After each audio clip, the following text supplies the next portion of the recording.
Food insecurity, as many as 160,000 active duty military members have trouble feeding their families. That's according to the hunger relief group Feeding America. It coordinates with more than 200 food banks around the country on this topic and more. Ironically, you might think when you look at how much the U.S. spends on the military, and the U.S. easily outspends the rest of the world with $778 billion in military spending for 2020. And checking numbers from the Stockholm International Peace Research Institute, China is the second big spender on the list with $252 billion on the books last year for defense. Russia taps in about $61 billion. Feeding America lists 5 primary reasons for food insecurity among active duty service members. 1, limited income. So some lower ranking members make less than $40,000 a year. The high cost of living, and some bases are located in high cost areas. Financial commitments, like most of us, for military families on the move a lot, it can be hard for partners to hold down a steady job. And then there's few quality for federal food assistance, few qualify, I should say, for federal food assistance programs. So joining me now to break all of this down for us and explain a little bit in more detail is Shannon Rasadan. She's president of the Military Family Advisory Network. Shannon, good of you to join us here. This is a very important topic. I recall when I was in the military as a private and then moving up to the ranks through a sergeant, it was very hard. You'd make a little bit of money. You had that guaranteed biweekly or monthly income. And of course, you had medical help. But you really didn't have a lot to compete on a competitive level in a housing market that was super expensive and your pay was super low. So I get it. There's a problem. How do you address it? Yeah, that's a great question. So we've been looking at food insecurity for the last 3 years now. And before the pandemic, we found that 1 in 8 of our military family survey respondents was experiencing food insecurity. That number went up to 1 in 5 during the pandemic, which isn't a surprise when you think about what's happened across the country and around the world due to COVID. But as an organization, what we've been doing is we launched the 1 Million Meals Challenge, which is designed to get food to families who need it, but also shine a much needed spotlight on this issue.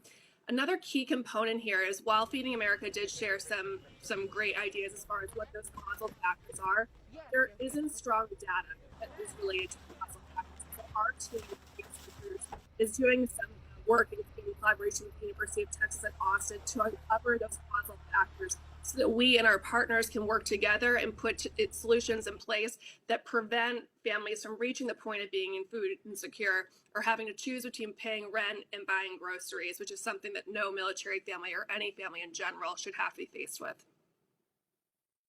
And yet the reality is that a lot of lower enlistees actually go through this. Shannon, you had said that you felt a change in attitude, however, from the Pentagon this year on this important topic and partially credit that to First Lady Joe Biden. Why is that? She's done a great job putting a spotlight on military family issues, and that ranges everything from spouse employment to childcare to mental health. And she's put a spotlight also on food insecurity. So we're incredibly grateful for that.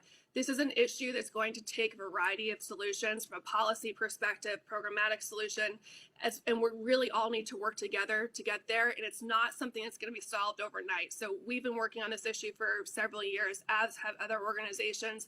And so we're going to continue to get food to families who need it through our program. And until we end this food insecurity problem among military families, we're going to keep at it. So if people want to learn how to get involved, you can go to combatmilitaryhunger.org to learn how to get involved. Yeah, and a lot of people should get involved since less than 1% actually volunteer to serve in the military to protect and defend the freedom.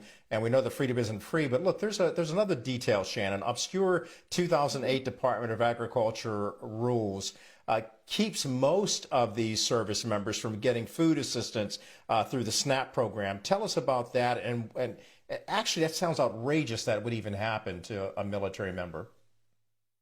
Yeah, and it's something a lot of people don't know about. And so the way that SNAP eligibility works is the basic allowance for housing is factored in as income. So many military families, they'll go and they'll apply for the SNAP benefit, but then they'll find out that it's not something they're eligible for. So imagine if you're in that situation of looking for help for yourself and your family. You go, you take that step, you fill out the application, and then you're told, sorry, you're not eligible. And that's unfortunately what a lot of military families are facing right now. And so there are policy changes that are being worked toward related to the Farm Bill and others so that military families have these resources that are available to them. Families are in most cases eligible for WIC, which is a great resource for many, and then also the free and reduced price meals program as well. Shannon, look, we're getting close to Thanksgiving. Of course, it's a time where a lot of people start talking about feeding the homeless, feeding the hungry. You never hear them talking about feeding the military members.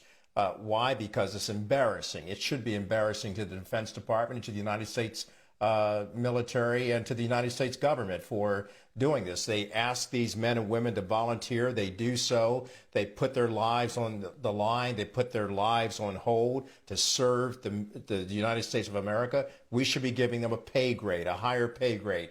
And you think with all the money we spend on our military, we would give our men and women a bump in pay. What's it going to take? We have to have the data that really points at these underlying factors because you think about it, military families move every 2.5 years. There's a childcare issue. When you're moving, you're not connected to families and the resources that are out there and available. And so what we've done is we've challenged policymakers, leaders within the military and otherwise to come to these food distribution events to talk to these families who are seeking out this support. And we really hope that that will lead to meaningful solutions. Well, I'm delighted to hear that Dr. Jill Biden, the First Lady, is looking into the matter and actually helping. And I'm delighted that you're doing this. I think you can tell I'm a little bit passionate about this, as we all should be. Shannon Rasadan, President and Executive Director of the Military Family Advisory Network, thanks for joining us. Thanks for opening the aperture so that we can view in on what's happening to our servicemen and women.